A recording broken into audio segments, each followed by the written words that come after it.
الكهرباء هي أهم مصدر في حياتنا، بس ده ممكن يتغير.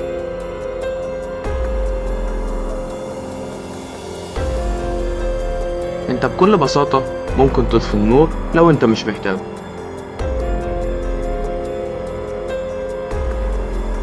لو النور شغال على الفاضي اطفيه او فكر غيرك انه يطفيه.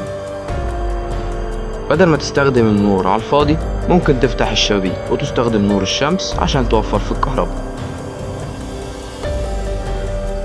لما تستخدم التكييف اظبط درجة الحرارة عشان توفر في الاستهلاك.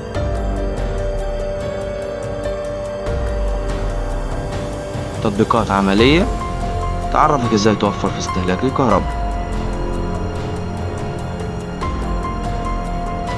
كل المصابيح دي بتأدي الغرض، بس علشان نوفر في الكهرباء نستخدم مصابيح الليد. الأجهزة المتوصلة بالكهرباء ياريت نفصلها لما نكون ما بنستخدمهاش، ده يساعدك في الحفاظ على الأجهزة وتوفير الكهرباء.